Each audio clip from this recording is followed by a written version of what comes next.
Wellman TV. Marshal Ortega. Kabanata 231 Humihingi ka ng kamatayan. Sinulyapan ni Ronald ang apat na mandirigmang Neville na papalapit sa kanya at nagpakawalan ng malakas na tawa. Tristan, isa lang akong matanda na matagal nang lumayo sa mundong ito. Bahala na ang mga kabataan sa mga gawaing ito. Sa pang-aalipusta, sinuri ni Tristan si Ronald ng masamang tingin, pagkatapos ay tumingin kay Kyler at sa iba pa. Nang malapit na ang Neviles martial arts experts, si Jason ay huminga ng malamig at sinabing, "Teka lang, mauna na ako."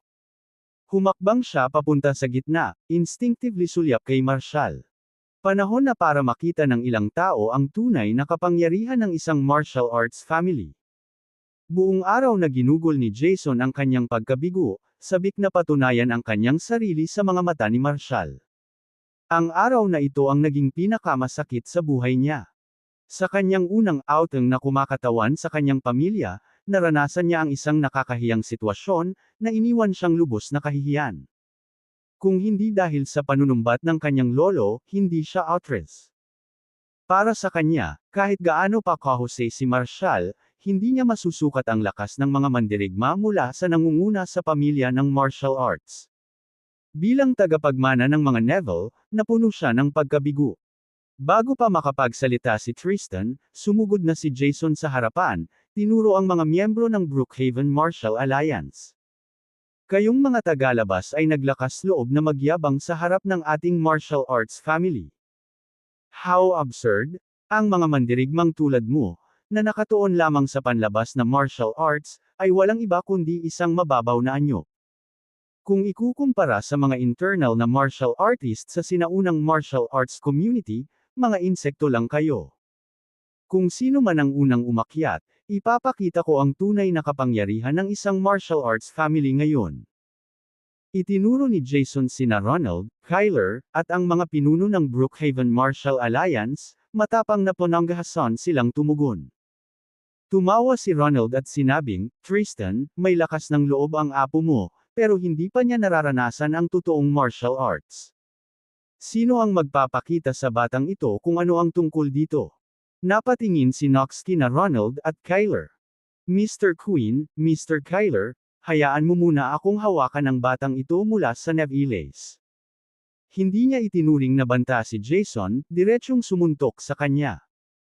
Sa pagtingin sa dalawa, malinaw na kahit na hindi kasing tangkad ni Jason si Knox, 3 o 4 na beses na mas malaki ang kanyang katawan.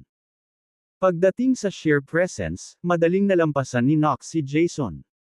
Sa kanyang sorpresa, nang siya ay lilipat, ginamit ni Jason ang panloob na enerhiya ng kanyang martial arts na pamilya at tinamaan si Knox ng isang hampas ng palad mula sa 16 na talampakan ng layo, na inilunsad siya pabalik ng humigit kumulang 15 talampakan. Bago pa man makalapit si Knox sa isang suntok, hinawakan niya ang kanyang dibdib at nagsimulang dumura ng dugo ng hindi mapigilan. Nasira ng palad ni Jason ang meridian ng puso ni Knox. Inakala ni Knox na si Jason ay isa lamang spoiled na rich kid mula sa Neviles. Hindi niya inasahan na maaaring hampasin ni Jason ang kanyang puso mula sa malayo gamit ang panloob na enerhiya. Isang malamig na simoy ng bundok ang dumaan, na nagdadala ng kurtina ng malamig na ulan. Habang lumalala ang eksena bago si Knox, bumagsak siya sa lupa nang may malakas na kalabog. Bakas ang pagmamalaki sa mukha ni Jason nang lumingon siya kay Marshal na may pakiramdam ng tagumpay. Pinalakpakan ni Jane ang kanyang mga kamay sa tuwa, napabulalas, "Jason, mahusay. Haha. Put it on your aching joints, and you will feel relief forever." Young mom of 2 makes a million easily hears her secret. Sa tahimik na lambak, umalangaw-ngaw ang halakhak na parang mga kampanang pilak. Kumpiyansa na hinampas ni Jason ang kanyang dibdib at sinabing, "Natural, ang panloob na enerhiya ng nangungunang martial arts family ay higit pa sa isang pangalan." Pinagmamasdan ni Tristan ang mga masiglang mukha ng kanyang mga apo na may pakiramdam ng kawalang interes, na hindi nagpapakita ng mga palatandaan ng pananabik. Ang 6 na pinuno ng Brookhaven Martial Alliance, na nakasaksi na si Knox ay sinaktan ni Jason sa isang suntok, ay sumugod, na sabik na harapin siya. Isang mapanuksong tawa ang pinakawalan ni Anthony, na nagsasabing, kayong mga miyembro ng Brookhaven Martial Alliance, mataas ang tingin ninyo sa inyong sarili. Jason, magpahinga ka muna. Kumunot ang noo ni Jason habang sinabing, Mr. Anthony, hindi pa ako handang huminto sa kasiyahan. Gusto kong magpatuloy sa paglalaro ng kaunti pa. Walang pag-aalinlangan, inilunsad niya ang kanyang sarili sa gitna ng 6 na pinuno ng Brookhaven Martial Alliance. Sa pagkakataong ito, ibinuhos niya ang lahat ng kanyang kakayahan sa laban, ngunit hindi ito kasing hirap gaya noong pinabagsak niya si Nox kanina. Pinalibutan siya ng 6 na pinuno ng Brookhaven Martial Alliance, na bumubuo ng isang hindi maarok na hadlang na parang pader na bakal at tanso. Kahit anong pilit niya, ang kanyang genuine vital energy at internal energy ay hindi kayang tumagos sa kanilang mga depensa. Habang nagpapatuloy ang mga pag-ikot, si Jason ay nagsimulang maging hindi sigurado. Nang magkasabay na bumangga ang dalawang lider ng paksayon, naramdaman niya na para siyang nabangga sa isang hindi maarok na pader na bato, na lumipad pabalik na may dugong tumutulo mula sa sulok ng kanyang bibig. Sa sandaling iyon, sa wakas ay naunawaan niya ang katotohanan ng ibinabala sa kanya ng kanyang lolo. Ang paalang na martial arts ay hindi dapat maliitin. Kung pinagkadalubhasaan sa isang tiyak na lawak, maaari nilang iangat ang isang practitioner sa antas ng isang grandmaster. Ang martial arts ay hindi lamang tungkol sa mga pamamaraan. Nakadepende sila sa husay at talento ng practitioner. Si Jane ay handang tumalon, ngunit 4 na mandirigma ang hamarang sa kanyang dinaraanan, na nagsasabing, Ms. Neville, nasagutan na namin ito. Sumulong ang 4 na mandirigma, iniligtas si Jason at sinugod ang 6 na pinuno ng Brookhaven Martial Alliance. Pinunasan ni Jane ang dugo sa bibig ng kapatid at bumantong hininga. Jason, paulit-ulit kong sinasabi sa iyo na magsanay ka pa, pero tamad ka. Hindi mo ba nakikita? Natalo ka sa kanila. Tandaan mo, kailangan mong mag-effort simula ngayon. Ikaw na ang mamumuno sa hinaharap. Namula ang mukha ni Jason habang bumulong, Jane, ang daming tao sa paligid. Pwede bang hinaan mo yung boses mo? Nakakahiya. I promise I'll train more harder from now on. Habang ang magkapatid ay nagpapalitan ng salita, ang 6 na pinuno ng Brookhaven Martial Alliance ay natalo at bumagsak sa bangin. Napatitig si Kyler sa eksena, puno ng galit ang mga mata. Kinakatawan nito ang kalahati ng lakas ng Brookhaven Martial Alliance, at lahat ito ay nawasak ng 4 na mandirigma mula sa Neviles. Dahil sa isang ipoipo ng galit, sinisingil ni Kyler ang 4 na mandirigma. Si Kyler, na kilala bilang ang maalamat na Southern Fist King mula sa Draconia, ay hindi maikakailang isang dalubhasa sa martial arts, na ang kanyang panlabas na mga kasanayan ay halos nasa kanilang tuktok. Kahit na ang 4 na mandirigma ay nakamit ang isang disenteng antas ng paglilinang, hindi pa rin nila kayang makipagkompetensya sa makapangyarihang martial arts master, si Kyler. Puno ng matinding puot, naglunsad si Kyler ng matinding pag-atake. Ang 4 na mandirigma mula sa Neville ay naiwang walang kakayahan, 2 ang patay, at ang 2 pa ay nasugatan. Hindi maiwasang mapabuntong hininga si Anthony sa nakitang nasa harapan niya. Ang kapangyarihan ng Brookhaven Martial Alliance ay talagang kahanga-hanga. Mr. Tristan, hayaan mo akong mag-asikaso dito. Tumango si Tristan, seryoso ang ekspresyon. Sinulyapan niya ang 4 na haring langit na nakatayo sa likuran ni Ronald. Ang kanilang presensya ay nagsiwalat na sila ang pinakamalakas na puwersa sa loob ng Brookhaven Martial Alliance. Kung ang dalawang panig ay patuloy na maghaharap ng ganito, ang Neviles ay hindi makakayanan ang pinagsamang pag-atake mula sa Brookhaven Martial Alliance at Phoenix Vanguard gamit lamang ang kanilang lakas tao. Pumwesto si Anthony sa harap ni Kyler at sinabing, Mr. Kyler. Nabalitaan ko na ang iyong martial arts ay umabot na sa pinakamataas na antas. Matapos masaksihan ang kapangyarihan ng South Fist King ngayon, nakikita ko kung bakit ang reputasyon na iyon ay mahusay na kinikita. Hindi ko pa nasusubok ang aking kakayahan sa loob ng maraming taon, kaya hayaan mo akong magpakita ng ilang mga diskarte. Huminga ng malalim, itinuon ni Anthony ang lahat ng kanyang panloob na enerhiya sa kanyang palad at pilit itong ibinaba. Tumugon si Kyler sa pamamagitan ng pagharang ng suntok. Sa isang matunag na pagbagsak, si Kyler ay pinalipad pabalik ng 30 talampakan. Bahagyang nontog din si Anthony, isang alon ng mabangis na enerhiya ang dumaloy sa kanyang dibdib. Pilit niyang pinipigilan ang pagsusuka ng dugo at huminga ng malalim. Habang nakatingin siya kay Kyler sa tapat niya, napuno ng pagtataka si Anthony. Mas malaki pa ang kapangyarihan ni Kyler kaysa sa nabalitaan.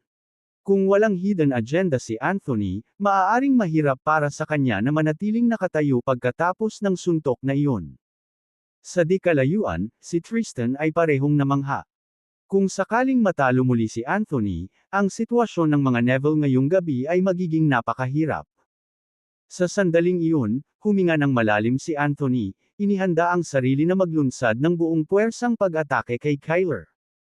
Sinamantala ang pagkakataon habang hindi balanse si Kyler, tumalon si Anthony sa kanya at hinampas ang kanyang dibdib gamit ang malakas na palad. Dahil sa biglaang pag-atake, hindi nakaiwas si Kyler sa oras, at ang suntok ay tumagos sa kanyang dibdib. Siya ay sumigaw habang ang dugo ay nag-spray kung saan-saan, at siya ay bumagsak kaagad. Kumaibot ang labi ni Ronald, kumikislap ang mga mata na may nakamamatay na layunin.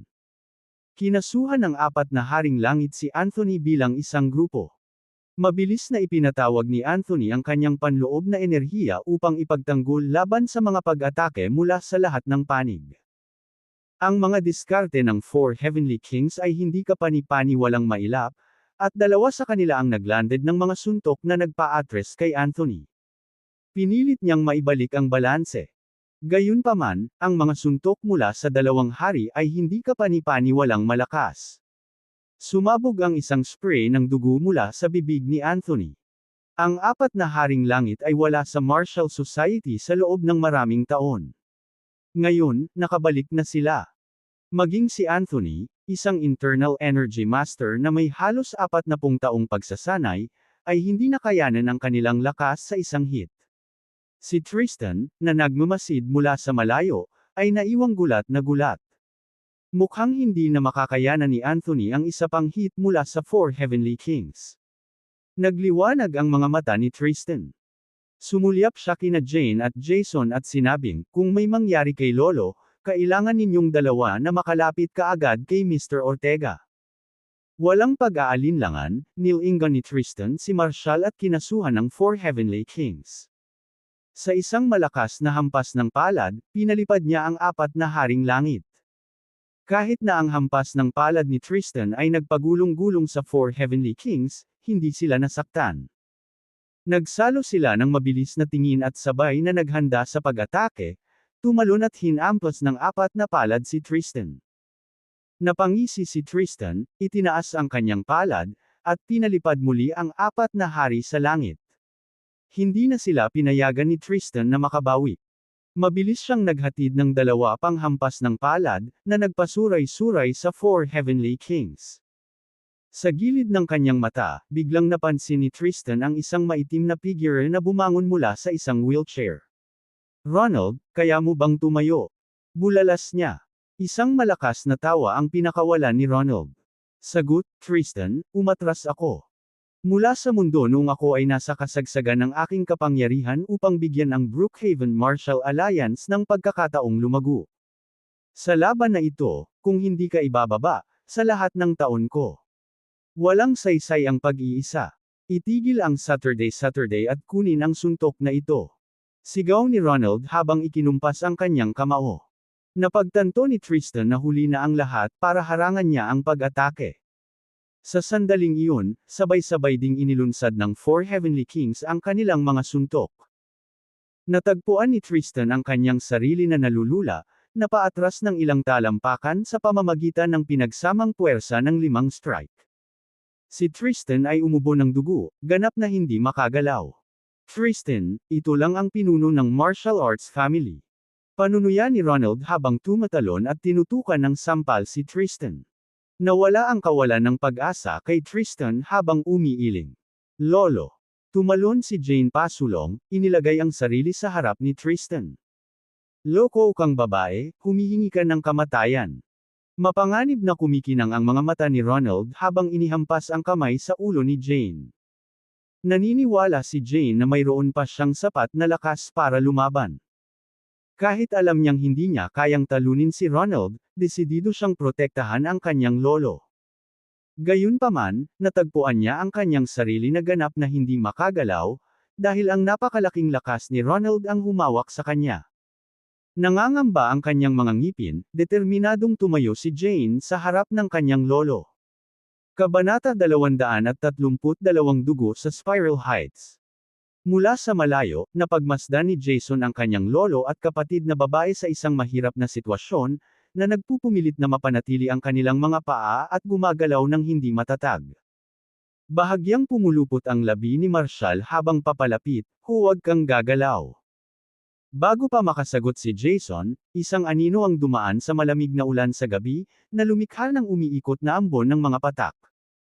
Inilabas ni Ronald ang lahat ng kanyang lakas sa isang malakas na hampas ng palad, sa paniniwalang mabilis niyang matatanggal ang apo ni Tristan.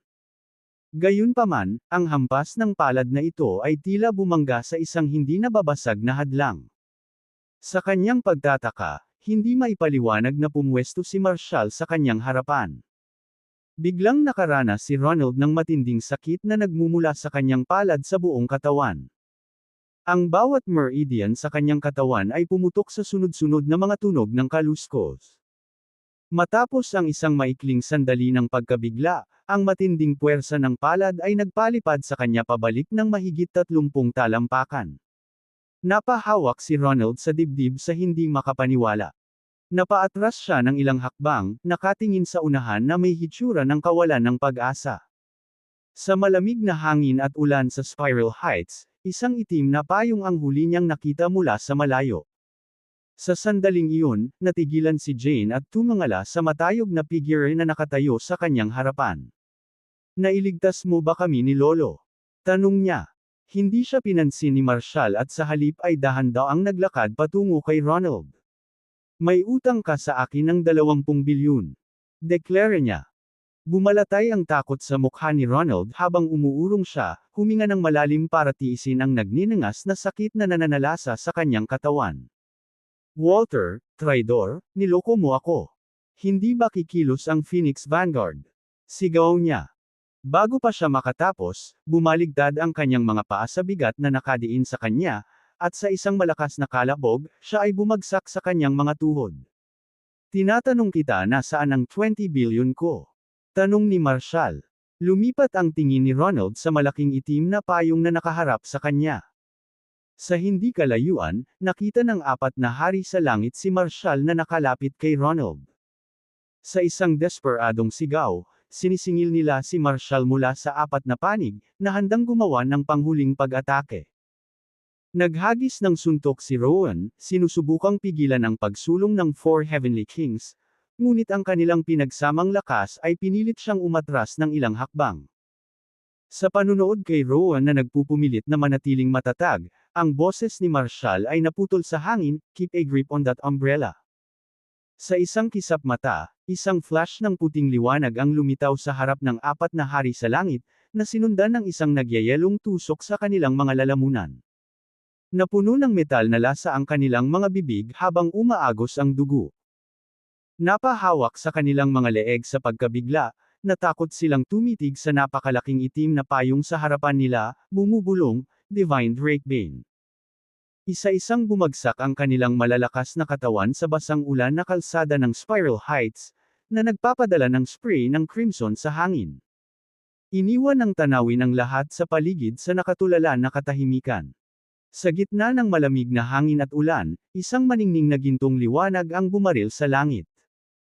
Ang ginintoang dragon ay sabik na pinatuyo ang dugo mula sa leeg ng 4 na langit na hari, na iniwan ang kanilang makapangyarihang anyo bilang mga lantang balat sa isang iglap. Sa kanyang mga huling sandali, sa wakas ay nasulyapan ni Ronald ang kwentong Divine Drakebane. Nakakita na siya ng ganitong tanawin ilang dekada na ang nakakaraan. Ang pinagkaiba lang, noon, 300 feet ang layo niya. Ngayon, malapit na itong hawakan. Sa sandaling iyon, bumalot sa kanya ang panghihinayang. Hindi niya nagawang bigyan ng babala si Sam, na nakipag-alyansa sa Dark Messenger at sumali sa Dark Knight Alliance. Upang bigyan siya ng babala, huwag kailanman pukawin ang galit ni Lord Drakebane. Nagmamakaawa siya, Lord Drakebane, naging tanga ako. Hinayaan ko ang sarili ko na madamay sa mga maling pangako ng Phoenix Vanguard, na nagdala sa akin sa puntong ito. Kung balang araw ang anak ko, walang ifs dito. Ibigay mo ang 20 bilyong utang mo sa akin ngayon. Sa isang taunang ekspresyon, nanginginig na iniabot ni Ronald ang kanyang bank card kay Marshall.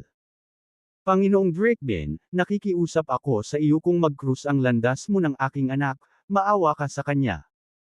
Kinuha ni Rowan ang bank card sa kanyang kamay. Isang flash ng puting liwanag ang kumikislap, at si Ronald ay bumagsak sa lupa na may isang kulog. Ang Seven Evils mula sa Phoenix Vanguard, na patungo sa lambak, ay biglang huminto. Halatang nakatulala sa kanila ang nakita nilang harapan. Minsan na nilang pinagsisihan ang pagkawala sa nakaraang sakuna ng Phoenix Vanguard. Palagi nilang pinagdududahan ang pagkakaroon ng maalamat na Divine Drakebane. Sa kanilang opinyon, kung naruroon sila noong panahong iyon, iniiwasan ng Phoenix Vanguard ang gayong kahihiyan. Gayunpaman, nasaksihan ang kakilakilabot na pagkamatay ng 4 na Haring Langit at ni Ronald sa sandaling ito, naramdaman ng Seven Evils na agad na gumuho ang kanilang kumpiyansa. Ang kanilang mga kamay na nakahawak sa mga kahoy na kutsilyo ay nagsimulang manginig ng hindi mapigilan. Mula nang pumasok sa brutal na martial society na ito, hindi pa nakatagpo ang Seven Evils ng ganitong napakatinding takot. Kahit na nasaksihan nila ang hindi mabilang na mga pagpatay at iba't ibang paraan ng pagpatay, hindi pa sila nakakita ng mga paggalaw na kasing bilis nito. Ang mas nakakagulat, ang mapurol na maikling punyal sa pagkakahawak ni Marshall ay tumatagos sa dugo ng mga biktima. Sa sandaling iyon, isang kurap ng pag-aalinlangan ang sumagi sa isip ng Seven Evils. Ngunit ibinasura nila ito bilang hindi may isip. Huminga ng malalim, inihanda nila ang kanilang sarili para sa isang pag-atake. Nang mapansin ang intensyon ng Seven Evils na hampasin, hinigpitan ni Rowan ang kanyang mga kamao, sabik sa paghaharap. Pagkatapos ay ibinaling niya ang tingin kay Marshall, handang harapin sila. Malamig na sagot ni Marshall, hindi mo sila madadala. Hawakan mo lang ang iyong payong. Naiintindihan, Mr. Ortega, sabi ni Rowan, na sumulyap sa Seven Evils. Para sa kanya, hindi na sila naging 7 pinakadakilang masters ng martial arts at sa halip ay 7 na lang silang walang buhay na katawan. Ang Seven Evils of Phoenix Vanguard ay hindi napigil ang magpakawala ng kakaibang tawa. Nakaposisyon halos 40 talampakan mula kay Marshall, mabilis nilang inayos ang kanilang mga sarili sa 7-star formation. Umiling lang si Marshall, bumubulong, walang kwentang porma sayon. Bago pa makakilos ang Phoenix Vanguard laban sa kanya, isang malamig na liwanag ang nakakuha ng kanilang atensyon, at ang imahe ng pagkamatay ng 4 na langit na hari ay muling bumalik. Sa huling sandali na iyon, naging malinaw ang lahat. Ito ay isang mapurol na maikling punyal. Nang hawakan ng punyal ang kanilang mga lalamunan, isang gintong dragon ang bumaril sa langit. Isang espada na tatatak sa lalamunan. Ang napakalaking espada na hawak ng Seven Evils ay umalangaw-ngaw sa matigas na lupa ng daanan ng bundok, na nagdulot ng malamig at nakakatakot na ingay. Sa kanilang mga huling sandali, tinitigan nila si Marshall ng may takot, para lamang maunawaan na ang Divine Drakebane ay higit na nakakatakot kaysa sa inilarawan ng mga kwento. Sa isang iglap, naulit ang parehong nakakatakot na tanawin. Tulad ng isang gutom na gintong dragon, pinatuyo nito ang bawat patak ng dugo mula sa katawan ng Seven Evils. Ang dating makapangyarihang 7 ngayon ay kahawig na ng mga bangkay. Isang makulimlim na figure sa di kalayuan ang halos bumagsak sa gilid ng bangin sa gulat. Ito ay si Walter, ang patrol para sa Phoenix Vanguard. Ang buong pagsubok ay natakot sa kanya hanggang sa mawala ang kanyang talino. Iyon ang unang engkwentro niya sa isang bagay na nakakatakot. Tinanggap ni Marshall ang basang tela na inialok ni Rowan, nilinis ang kanyang mga kamay, at pumunta sa Hummer. Habang nilalampasan niya ang isang malaking kutsilyong nakalatag sa lupa, binigay niya ang hawakan nito ng mabilis na sipa. Ang malaking kutsilyo ay kumikinang na may puting ilaw at sumipol sa hangin habang patungo ito sa anino sa di kalayuan. Isang hiyawan ang biglang umalangaw-ngaw sa lambak. Hindi akalain ni Walter na sa kabila ng kanyang pagsisikap na manatiling nakatago, mahahanap pa rin siya ni Marshall. Sa sandaling iyon, narinig niya ang malamig na boses ni Marshall na malapit sa kanya, "Hayaan kitang mabuhay sa ngayon. Bumalik ka at ipaalam kay Drogo na bibisita ako sa Phoenix Vanguard sa 2. Para bisitahin siya. Bumaling laban sa akin, at kung walang mga epekto, kung gayon wala sa mundong ito ang may anumang kahulugan." Kahit na mahina ang boses ni Marshall, umalangaw-ngaw ito na parang nakakalamig na multo na panaghoy sa buong Dragon Ridge Valley, na nagdulot ng takot sa puso ng lahat ng naroon. Pinagmasdan ni Anthony ang matangkad na figure sa ilalim ng malaking payong at nakaramdam siya ng panginginig ng takot. Sa kabutihang palad, ang pinuno, si Tristan, ay gumawa ng tamang desisyon. Kung hindi dahil doon, ang lahat ng mga mandirigma mula sa Neville ay nakahiga sa lambak bilang mga walang buhay na katawan.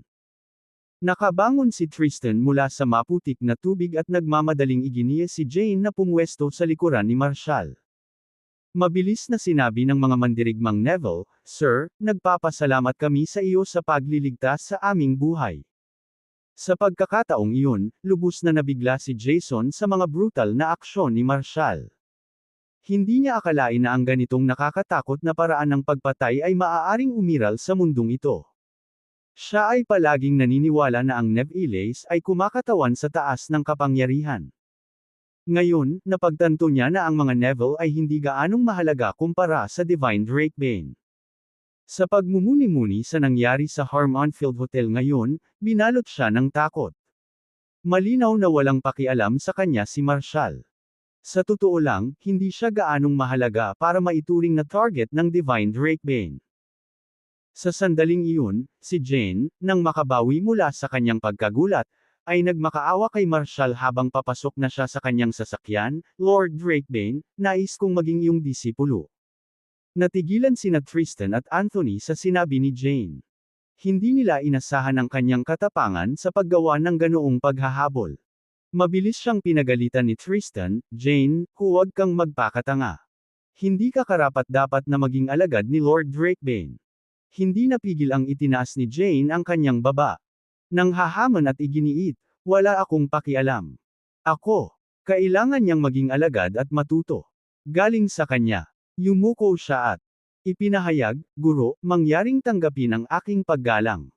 Tumigil si Marshall at unti-unting umikot paarap sa kanya. Napansin ang pananabik sa mga mata ni Jane, isang malabong ngiti ang sumilay sa kanyang mukha habang siya ay pumasok sa off-road na sasakyan ng Hummer. Habang umaalingaw-ngaw ang makina, naglaho ang Hummer sa paikot-ikot na landas ng bundok ng Spiral Heights sa ilalim ng madilim na kalangitan, ilang sandali matapos umalis ang mga Neville. Isang grupo ng mga lalaking nakasuot ng itim ang dumating sa pinangyarihan ng hindi nagtagal, mahusay na binura ang lahat ng ebidensya ng laban sa Spiral Heights. Ang Spiral Heights, na basang-basa ng napakalamig na ulan, ay naging tahimik na parang walang nangyari doon. Si Walter, na naputol ang isang braso, ay nagtago sa lambak ng halos 2 oras bago siya nagkaroon ng lakas ng loob na gumapang palabas. Napagtanto niya na kung magpasya si Marshall na huwag siyang pabayaan, siya ay magtatapos sa isang nawawalang kaluluwa sa lambak na ito ngayong gabi. Gayunpaman, sa loob ng 2 araw, tila mababad na naman sa dugo ang Phoenix Vanguard. Habang inalis ni Marshall ang mga miyembro ng Phoenix Vanguard at ang mga mandirigma mula sa Brookhaven Marshall Alliance, isang grupo ng mga indibidwal sa Dawnspire Mountain Road ay hinabol ang Hummer off-road na sasakyan, na umabot sa gilid ng bundok. Ang Hummer off-road na sasakyan ay lumapit sa pasukan ng Villa area, biglang umikot, at huminto sa gitna ng mountain road. Bumukas ang pinto, tumambad ang isang payat na figure na lumabas sa sasakyan. Ilang figure na nakasuot ng itim na nakatitig sa kanya sa gulat mula sa malayo. Hindi nila inaasahan na babae pala ang driver ng Hummer na ikinagulat nila. Sigurado sila na sinusundan nila si Marshall paano naging ganito ang mga bagay. Lumingalinga si Rita sa paligid, saka binuksan ang bawat pinto ng sasakyan, na parang sinasadyang ibunyag ang loob ng sasakyan. Pagkaraan ng ilang sandali, sumakay siya muli at nagmaneho.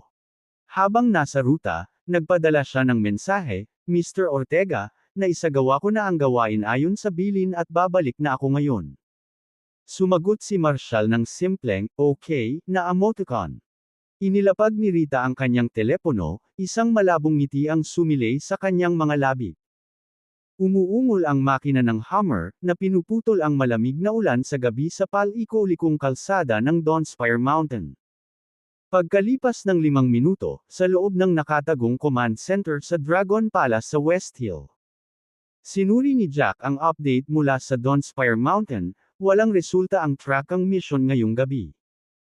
Sinusuri ang masusing ulat, si Jack ay nagpakawala ng isang mapait na tawa at bamulong, alam ko kung nahanap mo siya, kung gayon hindi siya ang lalaking hinahanap ko. Kabanata 233 ang pagbagsak ng 7 kasamaan.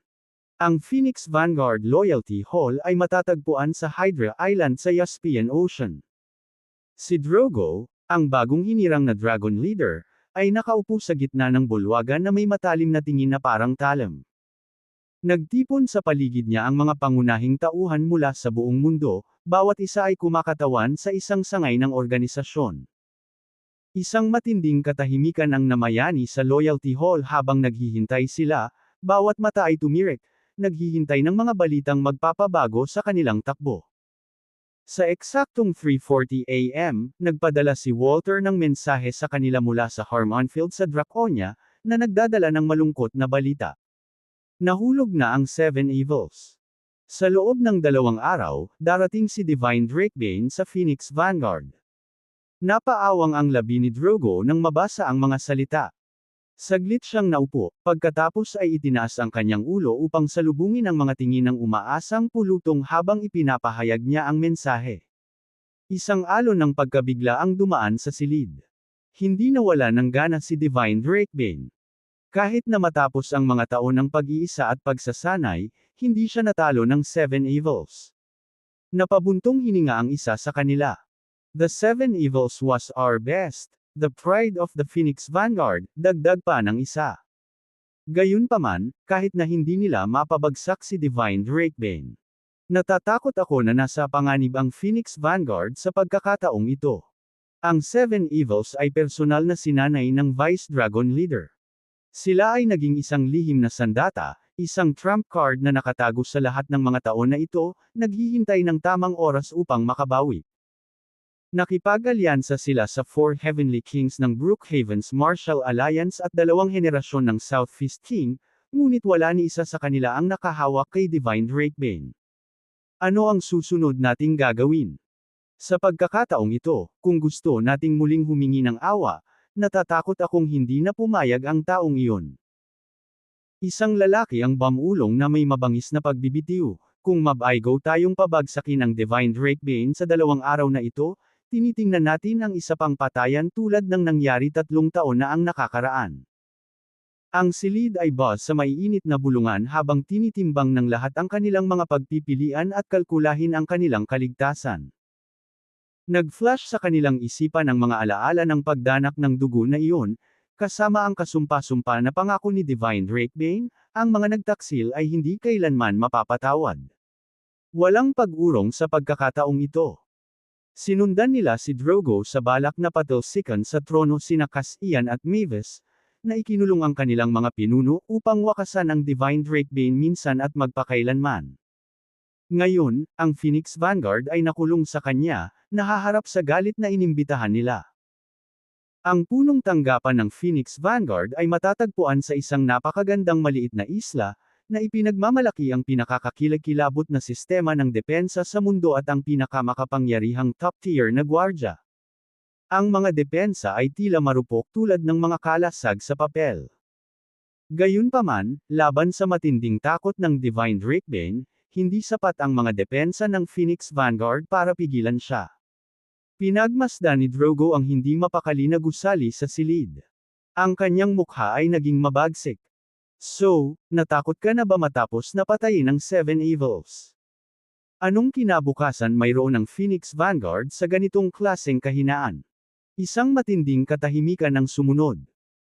Pagkatapos, isang maikli, madilim na mukha na lalaki na may kakaiba, nakakunot na ekspresyon sa wakas ay sumabog. Drogo, sinabi ko na sa iyo noon, si Divine Drakebane ay hindi isang tao na maaari nating alisin. Naprovoke mo siya sa udyok ng Dark Knight Alliance, at ngayon ay nagdulot ka ng kapahamakan sa buong Phoenix Vanguard.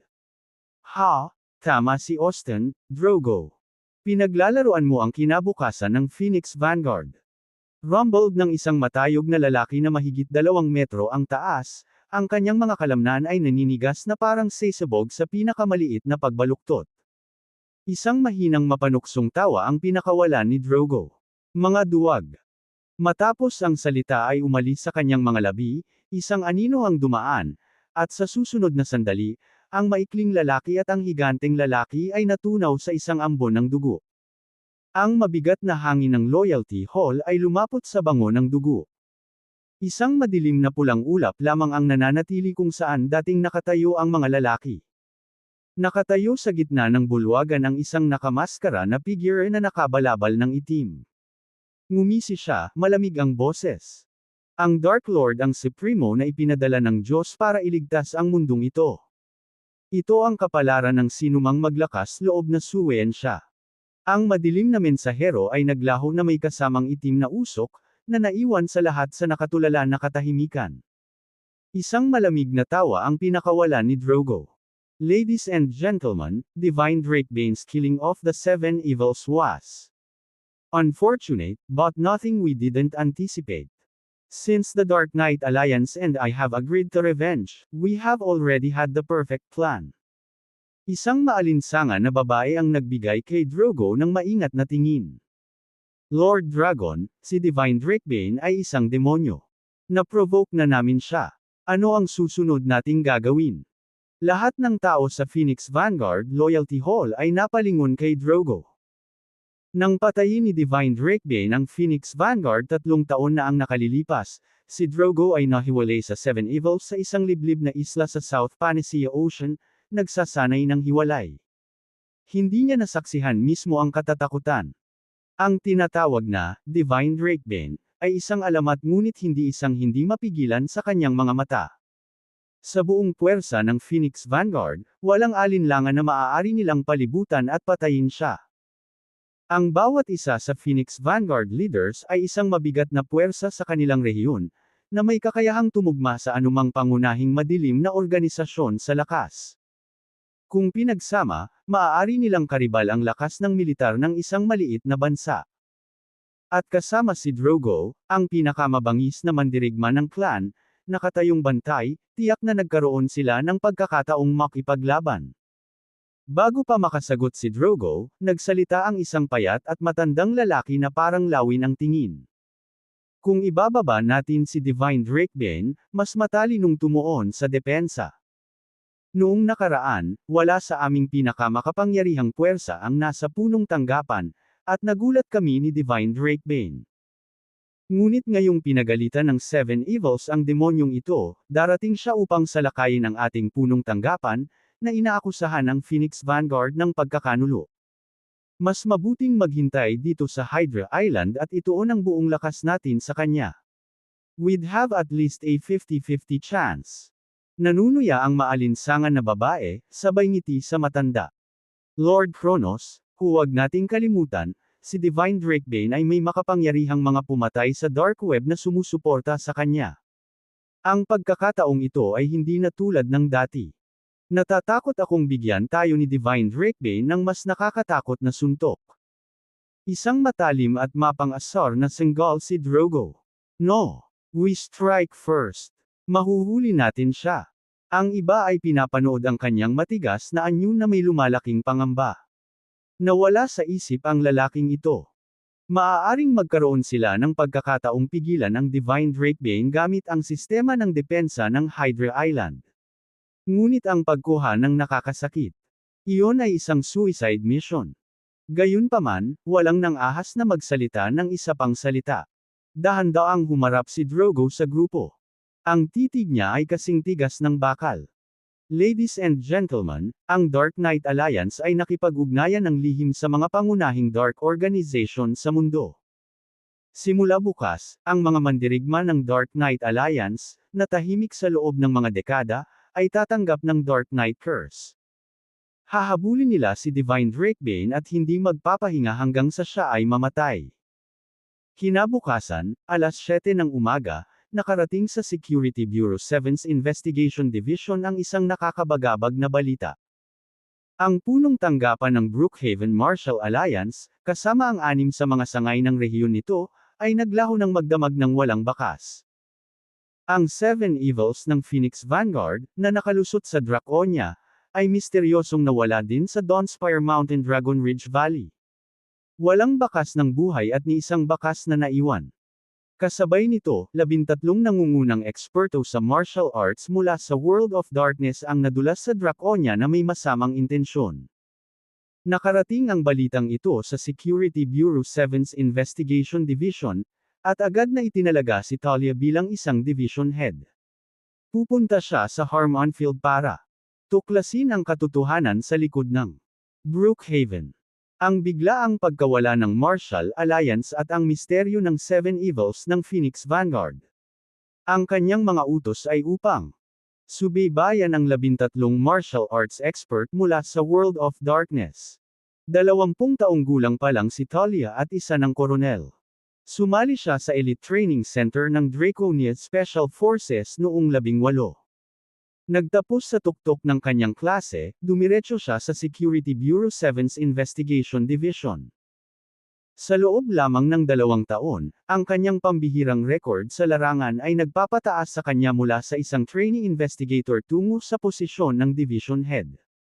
Siya ang pinakabatang tao na humawak ng posisyon sa pinuno ng dibisyon sa kasaysayan ng Bureau. Ang kanyang mga kasanayan ay nakakuha ng kanyang paggalang mula sa pinakamataas na ranggo ng Bureau. Gayunpaman, ang mga ambisyon ni Talia ay lumampas sa kanyang kasalukuyang tungkulin. Ang kanyang pinakalayunin ay sumali sa elite ng militar ni Draconia, ang maalamat na unit ng Warwolf Special Forces. Ang pagkakaroon ng pagpasok sa Warwolf Special Forces ay nangangailangan ng isang mahigpit na proseso ng pagpili. Ang mga pagtatasa ay hindi lamang mula sa mga nakaraang tagumpay ng isang kandidato kundi pati na rin ang kanilang pagganap sa isang huling round ng mga hands-on na pagsubok. Sa mga pagsubok na ito, ang pinakamahusay lamang ang makakaligtas upang makakuha ng kanilang lugar. Kaya naman, nang dumating ang bagong atas na ito mula sa kanyang mga nakatataas, ang mga mata ni Talia ay kumikinang sa pananabik. Ang misyon na ito ay isang pambihirang pagkakataon, ang kanyang pinakamapanghamong sa nakalipas na 2 taon. Bukod sa mga insidenteng kinasasangkutan ng Brookhaven Marshall Alliance at ng Phoenix Vanguard 7 Killers, ang isa sa pinakanagpahanga sa kanya ay ang utos na subaybayan ang 13 nangungunang eksperto sa martial arts na nakalusot sa Draconia. Kung kaya niyang makisali at makuha ang ilan sa mga pinakakakilakilabot na eksperto sa martial arts ng World of Darkness, magkakaroon siya ng pagkakataong lumaban na makapasa sa unang round ng kwalipikasyon ng Warwolf Special Forces. Matapos tanggapin ang kanyang mga utos, mabilis na naglaro ang matalas na kakayahan ni Talia sa pagsisiyasat. Pinagsama-sama niya ang mga kaganapan na humahantong sa pagkawala ng Brookhaven Martial Alliance sa loob ng 1 oras. Ang araw bago ang insidente, habang ang Brookhaven Martial Alliance pagdiriwang ng sangay, isang hindi pangkaraniwang kaganapan ang naganap sa Harmon Field Hotel na kinasasangkutan ng isang lalaking nagngangalang Marshall Ortega, na nagkaroon ng alitan sa mga queen, ang Brookhaven Martial Alliance. Mabilis na nag-compile si Talia ng profile kay Marshall Ortega gamit ang lead na ito. Pagsapit ng 7:30 AM, siya ay patungo sa Harmon Field, lumilipad sa isang military helicopter mula sa kabisera at lumapag ng siyam. Mabilis niyang itinuro ang kinaroroonan ni Marshall. Nakasuot ng sibilyan, si Talia at 2 kasamahan mula sa Investigation Division ay maingat na nagmaneho papunta sa pinagtatrabahuan ni Marshall sa Eastvale Development Group. Eksaktong 10:00, nakarating sila sa parking lot ng kumpanya, handa na silang kumilos. Mula sa kanilang sasakyan, pinagmamasdan ni Talia ang tuloy-tuloy na paglabas-pasok ng mga tao sa harap ng mga pintuan ng Eastvale Development Group. Lumingon siya sa binata sa tabi niya. Tobias, tumpak ba ang intel? Si Tobias ay isang intelligence officer sa Security Bureau 7's Investigation Division. Kumpiyansa siyang tumango. Yes, ma'am. Kinumpirma ito ng aming mga impormante. Si Marshall, ang target namin, ay umalis ng Dawnspire Heights Estates ng alas 9:10 at papunta na siya rito. Kung tama ang timing, dapat dumating siya. Mga 2 minuto. Ayan. Hummer na yan, turo ni Tobias nang biglang gamulong ang isang Hummer sa parking lot. Itinulak niya ang kanyang pinto, handa nang mag-charge. Nanlaki ang mata ni Talia. Hold on. We need to confirm before we move in. Kung si Marshall Ortega ay maaaring lantarang makikipagsagupaan sa Brookhaven Marshall Alliance at manalo, hindi siya ordinaryong kalaban. Pagkatapos maghatid ng karagdagang mga tagubilin para sa isang maingat na diskarte, ang 3 opisyal ay nagtungo sa lobby ng East City Development Group. Samantala, papalabas pa lang ng parking lot si Marshall nang may masiglang figure na humarap sa kanya. Vera. Marshall. I tried calling you last night, but your line was dead. What happened? Napataas ang kilay ni Marshall sa maangin at masayang ekspresyon nito. Ang kaguluhan kagabi sa Harmonfield Hotel ay hindi nakapagpapahina sa kanya kahit kaunti. Maganda lang ang loob ng babaeng ito at laging mukhang masaya. Sinulyapan niya ang namumutla, halos hindi makitang kalmo sa kanyang leeg. Ginamo na ang sugat na kinamot ng kwintas. Mukhang ang ganda ng mood mo ngayon. Vera, catching his gaze, tilted her head playfully at tumawa. As long as I get to see you, good mood ako anytime. Ha ha ha. Pagkatapos, parang inaasar siya, iniunat nito ang leeg sa kanya. Mukhang maganda ba ang leeg ko? Gusto mo pang makakita? Ha ha ha. Natatawang ikanawit niya ang braso sa braso nito, ipinatong ang ulo sa balikat nito habang kontentong bumantong hininga. I rushed over right after my morning meeting. I wanted to ask you to lunch. Napatingin si Marshall sa kanyang relo. 10 pa lang, at masyado pang maaga para sa tanghalian. Nakangiti pa ring nagsalita si Vera. I know, but I didn't want to risk coming later and find you already lunch with some other woman. Now I'm here to stand guard. If any girls try to ask you out, I'll show them away until you're off work. Vera, anong ginagawa mo dito? Naputol ang kanilang pag-uusap nang lumapit sa kanila sina Alice at Zachary. Binigyan ni Alice si Marshall ng masamang tingin. Vera, di ba binalaan na kita na layuan mo ang mga katulad niya? Mag-ingat ka. Agad na nagdilim ang mukha ni Vera, naalala ang lecture na dinanas niya noong nakaraang araw. Alice, magsalita ka pa, at hindi na tayo magkaibigan. Itinaas niya ang kanyang panga. Lalapit lang ako kay Marshall, at kung papayag siya, baka isang araw ay kasama ko siya sa paglalakad sa aisle. Isang mapaglarong ngiti ang ibinigay niya kay Marshall. So, what do you say? Ready to make an honest woman out of me? Nagpalitan ng tingin sina Alice at Zachary, nanginginig ang kanilang mga ulo sa galit. Tiningnan niya ang kanyang relo. Sige, I'll drop it. I'm actually here to deliver an invitation from Ms. Shirley Dunn. In a few days, Zachary and are holding our engagement celebration. Sa kasalukuyan, naging busy kami sa lahat ng paghahanda. Ikaw ba si Marshall Ortega? Biglang putol ni Talia habang humahakbang kasama ang dalawa niyang kasamahan, na agad na umagaw sa atensyon ng lahat. Mukhang hindi naman nagulat si Marshall. Nakatanggap na siya ng intel na ang Security Bureau 7's Investigation Division ay nag-iimbestiga sa kanya simula ng madaling araw. Binigyan niya si Talia ng isang beses, saka ngumisi. Paumanhin, hindi ako mabait sa mga random na pagpapakilala. Napahagalpak ng tawa si Vera sa natigilan na bahagyang na-offend na ekspresyon ni Talia. Ha ha ha. Kabanata 234 na Security Bureau Division 7. Tinapunan ng matalim na tingin ni Talia si Vera, pinatahimik siya ng isang titig lang. Ibinaling niya ang nagyayelong tingin kay Marshall at nagutos, sumama ka sa amin. Si Tobias at isa pang tiktik, si Dustin, ay gumalaw kaagad, na pumwesto sa magkabilang panig ni Marshall. Namatay bigla ang tawa ni Vera. Tumingin siya kay Talia at sa dalawang lalaki, naramdaman niyang hindi sila nambobola, at mukhang handa silang kumilos laban kay Marshall. Anong ginagawa niyo? Tinulak ni Marshall si Vera sa likod niya, walang pagbabago ang ekspresyon niya habang nakataas ang isang kilay kay Talia, na cool at aluflok. Tungkol saan ito? Tanong niya. Masiglang tugon ni Talia, kahapon, sa pagdiriwang ng Brookhaven Marshall Alliance sa Harmonfield Hotel, nagkaroon kayo ng alitan sa mga queen. At sa magdamag, natunaw ang buong Brookhaven Alliance, at ang mga queen ay nawala ng walang bakas. Naningkit ang kanyang mga mata.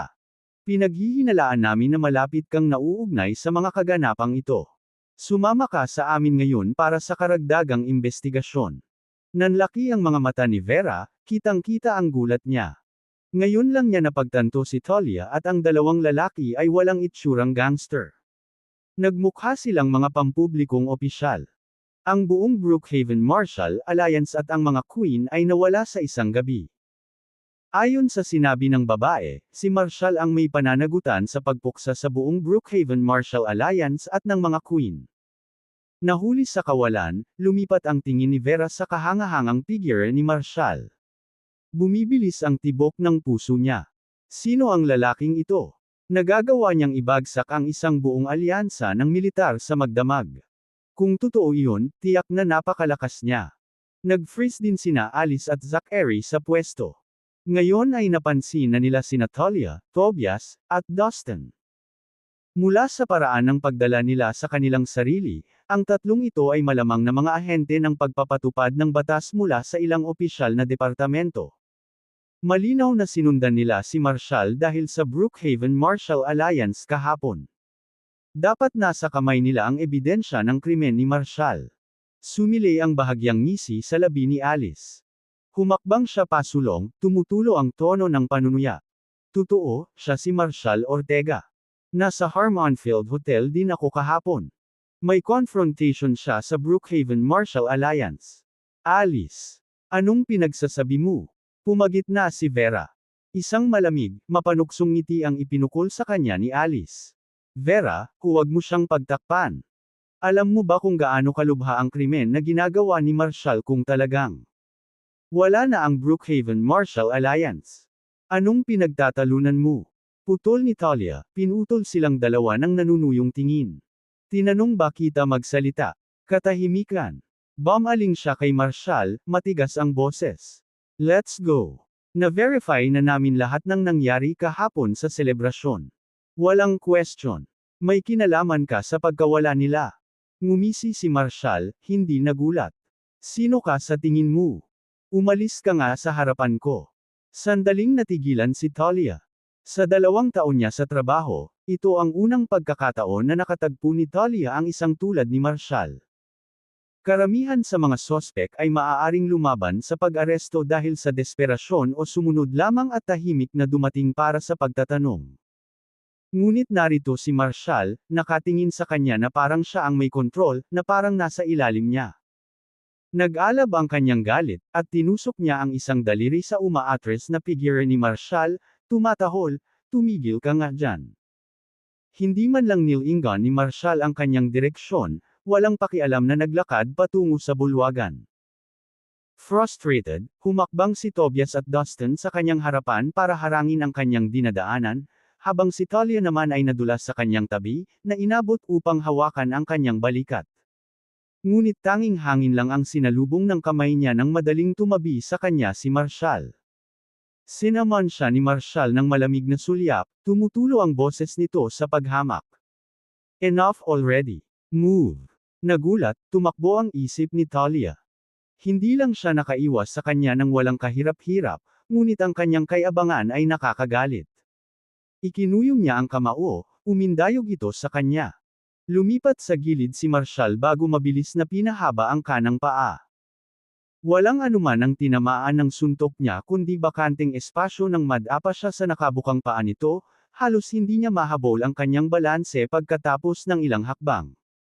Namumula sa galit, itinuro niya sina Tobias at Dustin, na nag-uutos, "Arrest him." Inabot ng 2 tiktik ang kanilang mga baril, ngunit bago pa sila makalabas, isang boses na nag-uutos ang tumawag mula sa likuran, "Tahan na. Sino ka ba sa tingin mo?" Paglingon nila, nakita nila si Jack, na may kasamang 2 nakababatang lalaki, na naglalakad palapit sa kanila.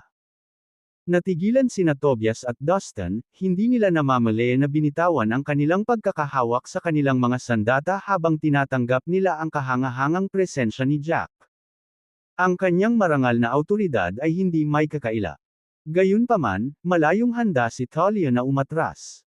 Palibhasa'y napahiya sa kanyang pagkadulas sa harap ni Marshall at ngayon ay nahaharap sa panibagong pakikialam, lalong nag-init ang kanyang init ng ulo.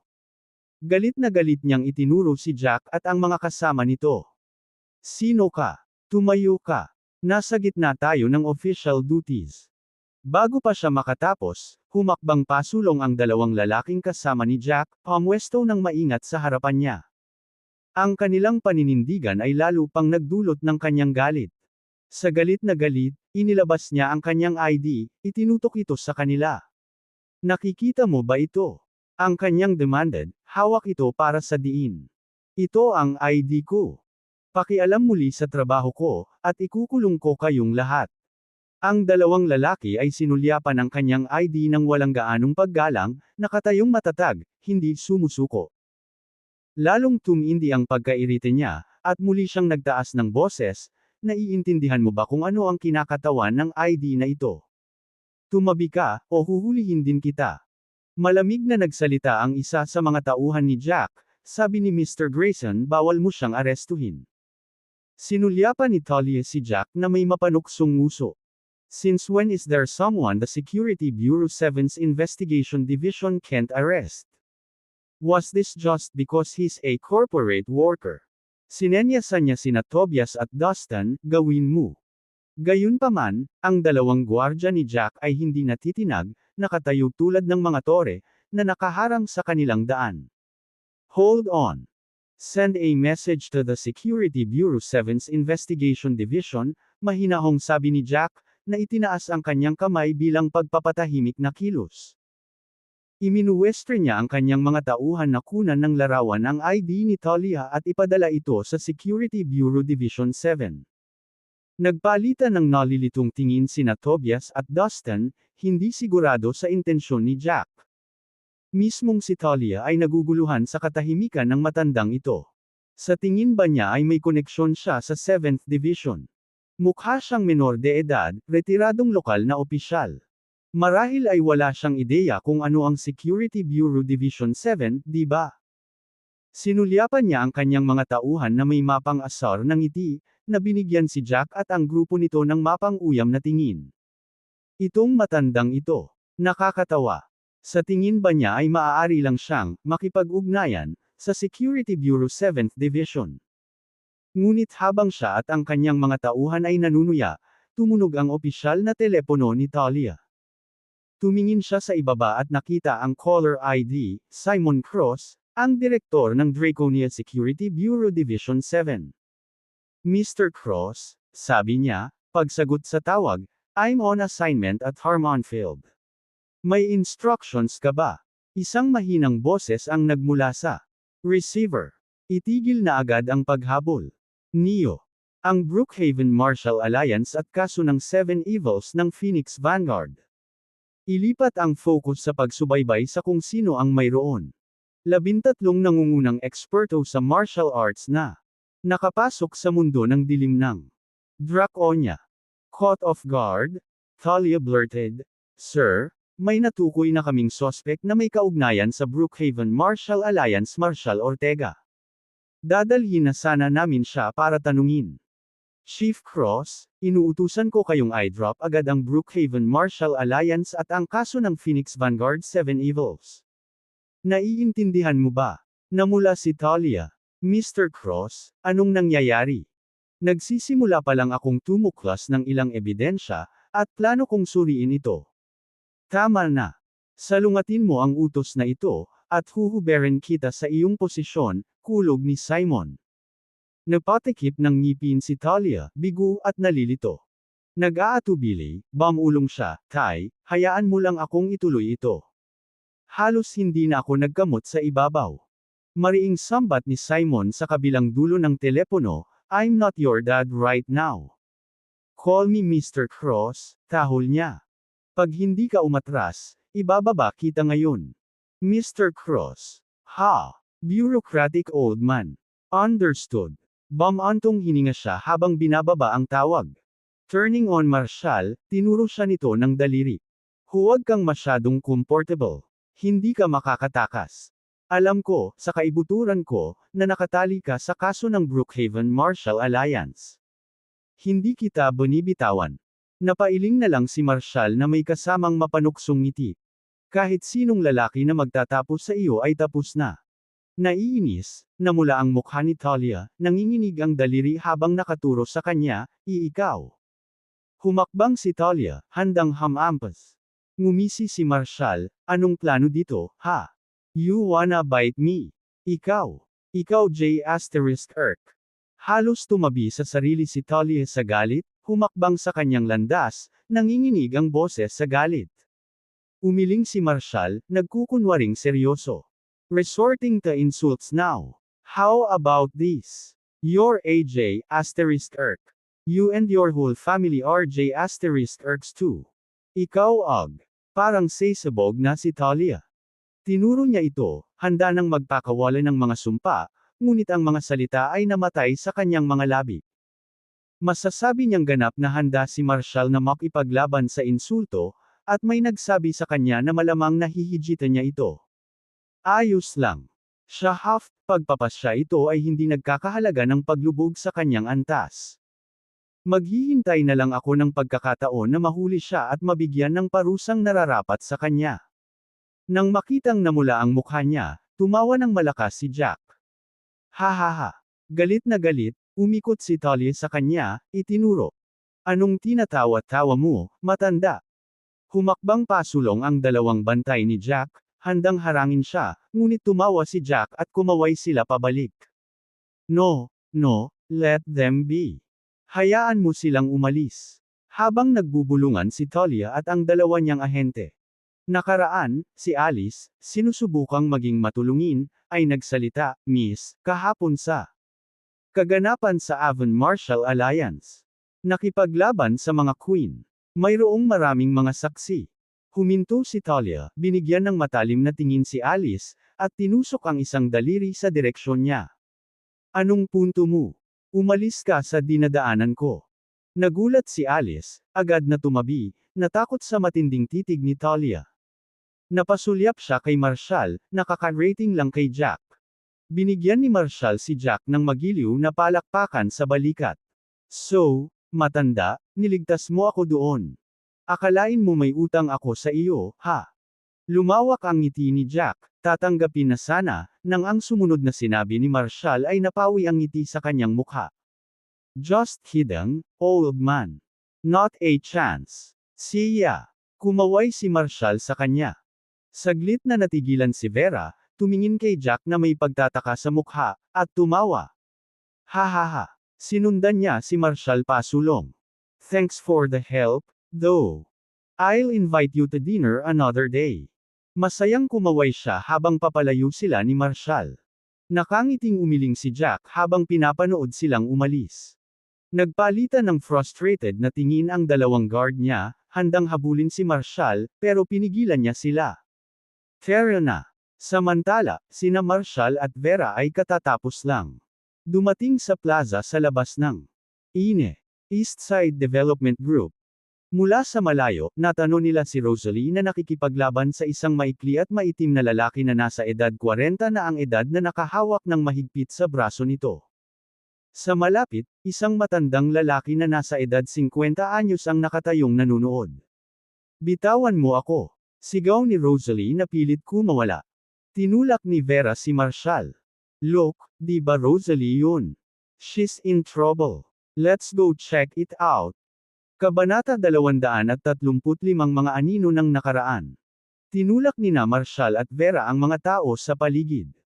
Ang mga nakapanood ay pawang mga katrabaho sa kumpanya, at nagbubulungan sila sa isa't isa habang pinagmamasdan si Rosalie at ang lalaki na hinaharas siya. Kumbaga, ang ama ni Rosalie ng lalaking iyon, isang tunay na mababang buhay. Narinig ko ang sinabi niya kanina na tumakas siya ilang taon na ang nakalilipas, iniwan siya, ang kanyang ina, at ang kanyang nakababatang kapatid na lalaki upang ipagtanggol ang kanilang sarili. Kumuha ng isang balo at hindi kailanman lumingon, kahit na ang kanyang ina ay nagkasakit. At ngayon ay nagpapakita siya, hindi man lang binibisita ang kanyang ina sa ospital. Sa halip, narito siya, nagbubulsa ng isang regalong pangkasal na $10,000 at sinusubukang pilitin siyang pakasalan ng isang lalaki na nasa edad 40, na, pala, ay may paile. Anong klaseng ama ang gumagawa niyan? Mas malala pa siya sa asterisk M. Lahat ng klase ng tao sa mundong ito, pero may ganyang lalaki. Hindi siya tao. Nakakahiya. Si Rosalie ay isang star student mula sa isang mataas na paaralan, bata at maganda. Isang trahedya ang mapapangasawa sa isang tulad niyan. Nakinig si Marshall sa mga usapan, pagkatapos ay tumingin sa karamihan, nakita si Rosalie na hinaharas ng lalaking nasa edad 40. Sa sikat ng araw, at ganoon siya kabold. Nang makitang hindi natinag si Rosalie, inabot ng lalaki at hinawakan ito sa buhok. Ibinente ka sa akin ng tatay mo. Babae ka nako. Ibinabalik kita para bigyan ako ng mga anak. Tumanggi kang sumama, bugbugin kita. Nagtaas siya ng makapal na kamay at ibinaba iyon kay Rosalie habang sumisigaw. Mabilis na hinawakan ni Marshall ang palso ng lalaki bago niya mapunta ang suntok. Napangiwi ang lalaki, binitawan ang buhok ni Rosalie. Sino? Sino ka? Bitawan mo ako.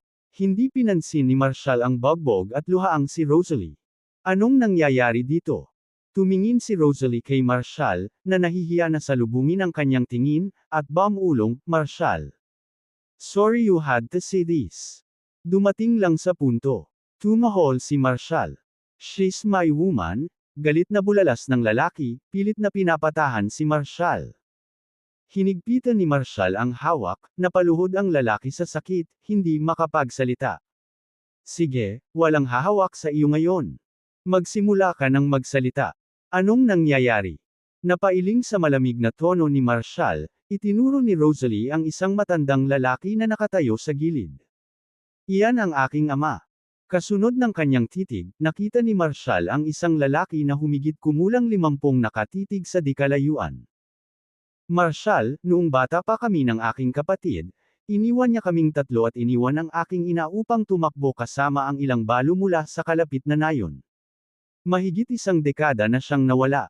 Not a dime to support US in all that time. Ngayon, ikakasal na ang anak ng balo ngunit kulang ang pera para sa regalong mapapangasawa. Kaya, bumalik siya at ipinagbili ako sa isang lalaking may kapansanan sa kanyang binti, at kumuha ng $10,000 bilang regalo sa kanya.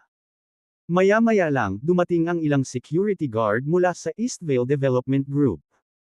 Ang isa sa kanila, na nakita si Marshall, ay mabilis na humakbang pasulong, na sinenyasan ng 40 taong gulang na lalaki. Si Mr. Ortega, iyong lalaking nag-aangking tatay ni Rosalie, ay ilang beses nang nagdulot ng eksena sa kumpanya namin, at iniiwasan siya ni Rosalie. Balita ko, ilang beses pa siyang nagpunta sa ospital para gumawa ng eksena sa kwarto ng kanyang ina, ngunit sa huli ay pinalayas siya ng ospital. Naka-camp out siya sa pasukan ng kumpanya araw-araw nitong nakaraang linggo. Tumango si Rosalie. Tama ang security guard, Marshall. Hindi ko ama ang lalaking ito. Sa tuwing babalik siya, para lang mangbuli ng pera sa mama ko. Halos hindi niya kami pinalutang, at halos lahat ng kinita niya, naubos niya. Noong nagkasakit si nanay sa pagkakataong ito, sinubukan kong tawagan siya, umaasa na matutulungan niya kami ng pera. Hindi niya lang ako tinanggihan ngunit sinumpa niya ako, sinabing magmadali siya at mamatay. Siya ay isang brute, ungol ni Marshall, humakbang patungo sa ama ni Rosalie na si Neil Grant. Nang makita ito, nagmamadaling sumunod si Rosalie sa kanya. Si Marshall, siya. Sinulyapan ni Marshall si Neil at nagbigay ng mahinang ngiti. Dalubhasa ako sa pakikitungo sa mga bastos. Nang marating niya si Neil, tinanong niya, ikaw ba ang ama ni Rosalie? Pinalaki ni Neil si Marshall. Oo ako, at ikaw. Hindi siya pinansin ni Marshall, tumango siya patungo sa makulat na lalaki. Ibinenta mo siya sa kanya. Namula si Neil. Sold. What a word. I found my girl a respectable husband. Sa sandaling iyon, si Sean, na nasa gilid ng isang dosenang iba pa, ay lumakad sa gitna ng karamihan. Anong nangyayari, Mr. Ortega? Tumingin si Sean mula kay Neil hanggang kay Rosalie, nagtataka. Ang lumang basurang ito ay kumuha ng $10,000 na regalo para ibenta ang kanyang anak na babae, sabi ni Marshall, itinuro si Neil. Sean, anong gagawin mo sa isang hamak na ganyan? Kumurap-kurap si Sean, saka walang pag-aalinlangang sumagot, Mr. Ortega, kung ako yun, mas makulat pa ako sa kanya. Tumango si Marshall. Good. Iyon na lang ang bastos na ito. Huwag mo lang siyang patayin, kundi gawin mo ang gusto mo. Oo, Mr. Ortega. Nakayukong sagot ni Sean, hinawakan si Neil sa kwelyo, na nabaluktot ang mukha sa gulat. Smack!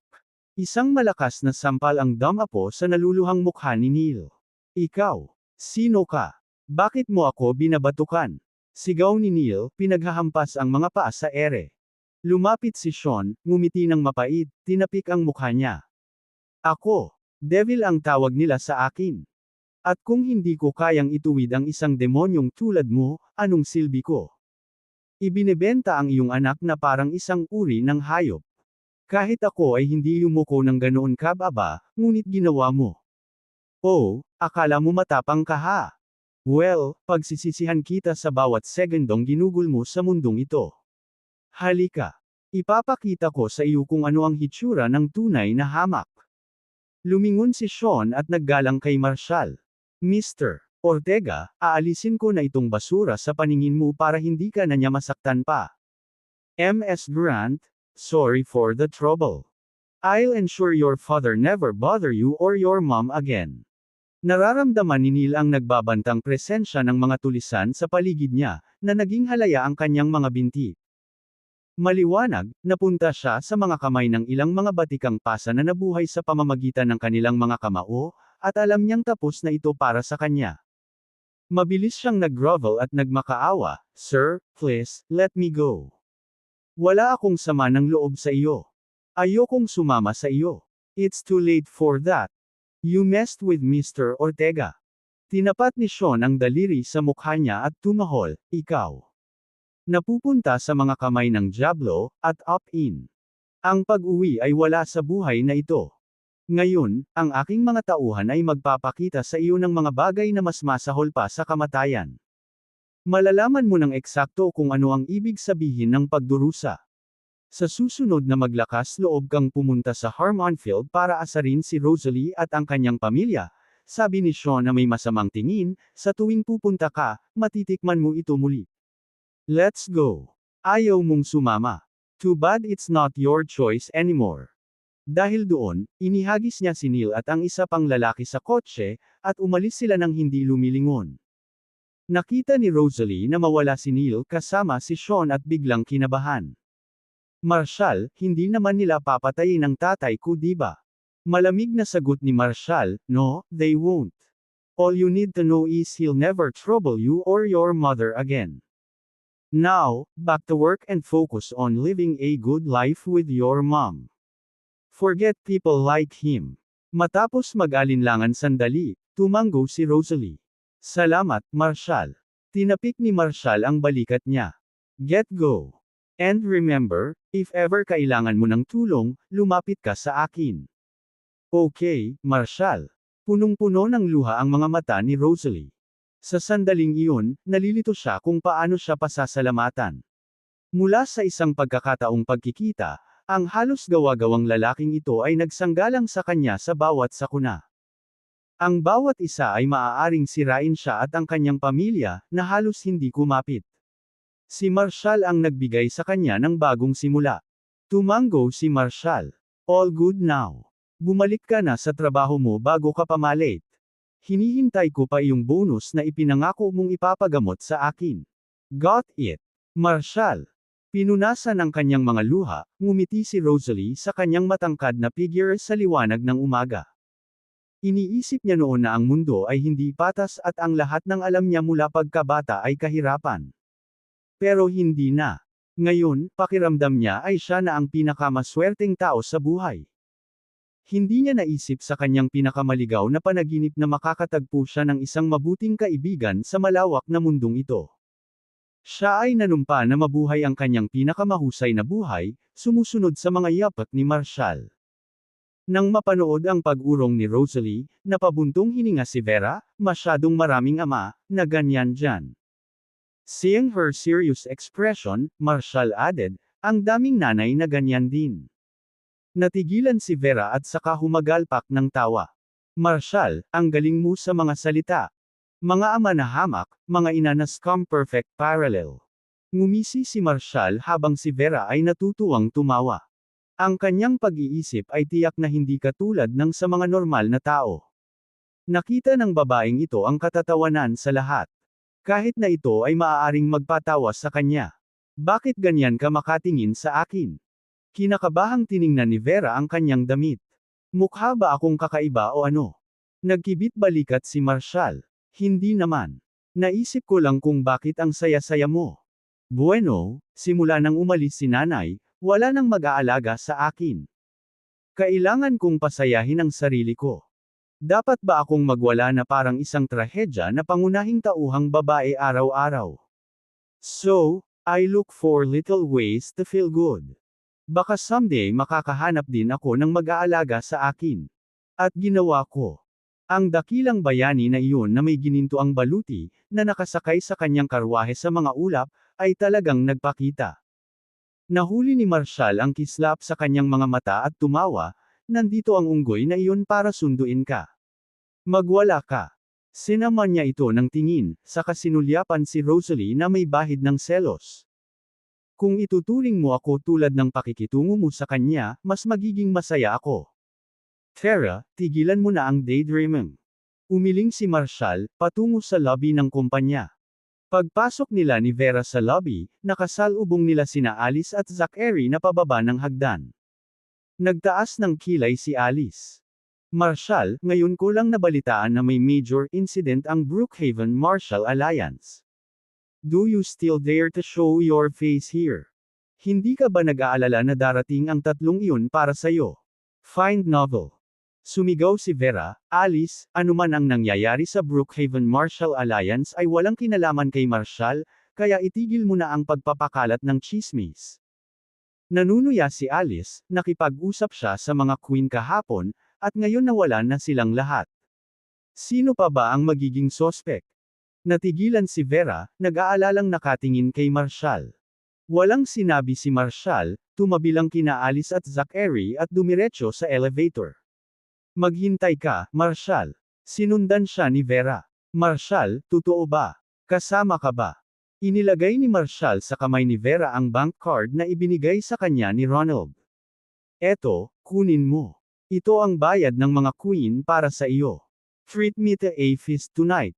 Samantala, bilang Rosalie, Marshall, Vera, at ang iba, naglakad papasok sa Eastvale Development Group sa lobby. Dalawang disipulo mula sa Poison King sect ay nakamasid mula sa malayo.